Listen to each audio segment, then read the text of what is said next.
We just visited Portland, Maine, and here are 4 things you must do while touring Portland, Maine. Old Port is where all of the hubbub is in Portland, Maine. It's about 15 blocks long and 4 blocks up a small incline. Even though it's called Old Port, that's where everything happens. It's got a lot of modern, hip tours and lobster rolls to try too. We even saw the Royal Caribbean Anthem-of-seas pull into the port in Portland, Maine there.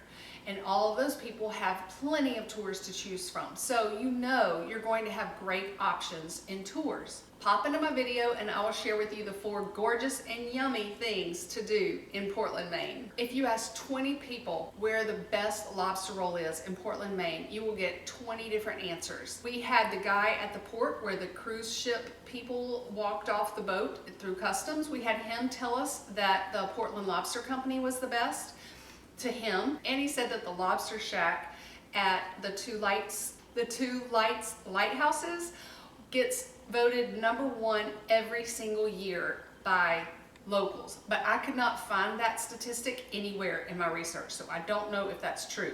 The Lobster Shack is a place, it's probably the most popular place, because if you're eating a lobster roll, you may want a beautiful view. Then that's where you want to go, because it does have a beautiful view and a big area with lots of tables. However, it does not have more than maybe 30 parking spaces, and you're down a pedestrian street, a neighborhood street. You're at the dead end of that street. They have probably 20 spaces right there, or if you turn around and start going back up the hill, there's a little bitty parking lot for maybe 10 more cars. There are many parking lots, parking decks to choose from, but you can pay $10 for the whole day. If you're smart and find one of those, you can pay $5 an hour at some of them. Also, the parking on the streets in the weekend is free, but they are only 2-hour limit parkings. My friend Terrelyn, who lives in Portland, recommended Scales. It is an upscale, like in price, restaurant, seafood restaurant. At night, it's mostly business casual, but we did see like khaki shorts and a nice shirt, that kind of thing. And we did see athleisure, because you're in America. My seared scallops and seared bacon chunks in a poblano corn sauce was to die for. And it was about $30-ish, and my mom got the whole lobster, but they do prepare it for you. I mean, if you're a newbie at eating lobster, you'll know how to get into it. It's very easy. My personal favorite place for a lobster roll, only because this is the only place we ate twice in a 24-hour period because it was so good the first time, was Bite Into Maine. And that is at the Portland Head Light Lighthouse, 15 minutes away from Old Port by car. This lighthouse is probably the most pictured lighthouse in Maine. This is where it is, but it's only a food truck. But they have the most delicious lobster rolls. They have 3 huge parking lots, so free, easy, huge parking. When you go into the park for free, you just keep moving to the right, keep following the road to the right, and you'll see the food truck. Delicious. They have 2 other locations. One is a silver stream kind of truck outside of the Allagash Brewing Company, and then they are also building their own brick and mortar restaurant. So the next time I go back, I'm gonna try that.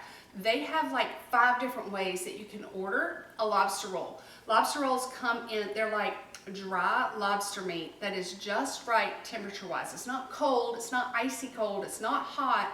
It's just like a little chilled room temperature. And then they put it on top of slaw, like mayonnaise slaw. And then they fold this, it looked like a big piece of toast, warm toast that was drenched in butter. Well, that was lathered in melted warm butter. And then they poured the butter sauce, the melted butter, on top of the lobster. And it was like enough meat from a whole lobster. And it was $18, so be prepared. But at restaurants, they're $30-something, $20-something, okay? My friend Natasha's favorite place is somewhere that's 45 minutes away, and she says she pays $25 for a lobster roll there. So I was kind of sticker shocked because it's a tourism thing. It's a tourist place. So $18, and then you can choose some that have the mayonnaise mixed in with the lobster and no slaw. You can choose curried lobster, so it's got some curry in the mayo, some chipotle, I don't remember the other ones, but so good. And you can also get clam chowder, and they don't put too many potatoes in their clam chowder. Bite Into Maine, love it, at Fort Williams Park. Honestly, you are going to have fresh lobster if you're in Portland, Maine. So wherever you go is probably going to be fabulous. It depends on if you want to view or if you don't care or if you don't have a car. That will help decide where you want to go. And I'll link these websites below in the description box right there. You just click on the upside down triangle if you're watching me on your phone, and it'll take you to the description box that will give you all the links to everywhere I'm talking about. Take a tour. You are going to tour Portland. You're going to take a walking tour around just the old port. That is not a lot of walking at all, okay? Do it. This is the best way to get your bang for a buck when you're visiting a city, when you're touring a city like Portland. It's very walkable. Everything is right there in the middle of the city. Now, we used Maine foodie tours, and they also have regular tours, like just a walking art tour, if that's more your job. You can choose among 15 tours from their website. I will also link that below. And because winter is coming up, they drop a lot of their tours in the winter, so check that schedule and plan in advance. You will be so glad you took a tour. You can even choose the type of tour, like a happy hour tour, an art tour, a lunchtime lobster crawl tour, culinary tour, which is what we did, and many more. So check out their link. We are huge fans of food tours in Europe. We've taken one in Seattle along the Pike Place Market, and this is our second U.S. food tour that we've gone on, and we were not disappointed. And it was $60 for 3 hours of food with quirky stories and history. You really get to know the culture and the history and what people went through in a fun, short snippet kind of a way. So you're not bored, you're not reading a book, you're not listening to someone do a speech about the history of Portland, Maine. It's just fascinating, and you're getting to taste the most delicious food in the area, okay? My tip is don't forget to bring layers. It was 68 degrees and sunny, completely sunny the day we were there, and I needed a cardigan in the shade, okay? If you're gonna take one of their tours on the boat or on a truck, you need to wear several layers because you're gonna be much colder if you're on a truck or a boat. And don't forget to bring cash. I totally forgot to bring cash to tip your guide. You are going to want to tip them because they are so lovable, and you just want to be their best friend by the end of the tour. So don't forget cash. Another reason I like to use a tour, like a food tour or something with a guide, is they can give you their own personal take because they are a local to that city, like Portland, Maine.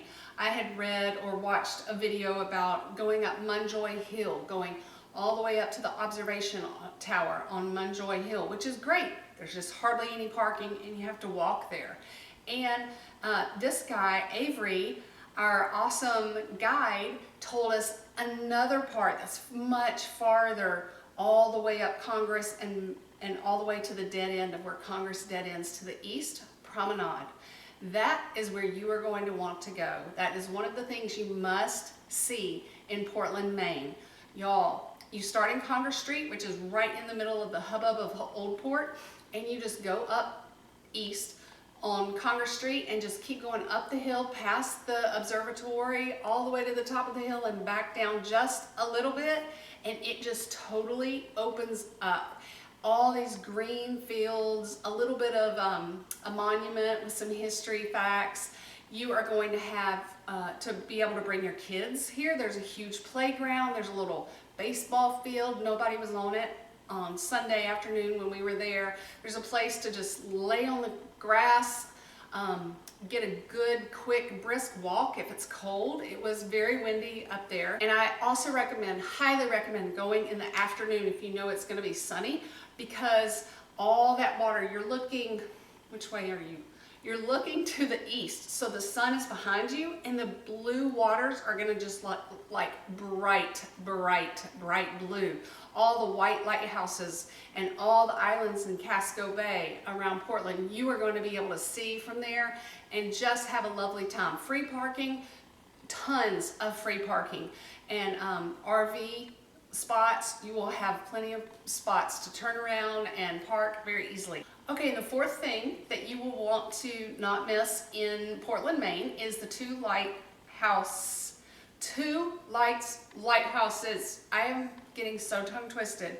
The Two Lights Lighthouses, although we only saw one lighthouse with a light on it. And then I'm assuming the other light is in the building beside it. That's where the Lobster Shack is. It's adjacent to this lighthouse area. And it is okay. It would make an okay picture, but the best lighthouse view is from the Portland Head Light Lighthouse in Fort Williams Park. Like I said, it's free to get in. It's free to park, and the awesome Lobster Roll at the Bite Into Maine. The only thing I didn't like is their only toilets are porta potties. They have like 10 of them, and that's it. They have 3 huge parking lots, all this land, all this acreage for you to walk around, and you can do a cliff walk. We saw a person getting married on the edge of the little lighthouse area, but a porta potty. What if she had to use the porta potty in her wedding dress? I was so disappointed. I turned into a spoiled, rotten brat. It is a quick 15-minute ride in the car. Take Uber, take a tour over there. You're not gonna spend too much time there unless you're eating, unless you're walking around. It is a place where you can use a bus tour very easily as well. I suggest going there to get some great pictures, and again, I suggest going there in the afternoon. The sun will be behind you, and that lighthouse is gonna look so bright, and the water and the views just look so crisp and picturesque. I hope you get to do these 4 things in Portland, Maine. They must be part of your Portland, Maine vacation. Thanks for popping over. Pop over again soon, and leave me a comment below if you want to, and tell me of one of your must-do things in Portland, Maine, because I am definitely going back.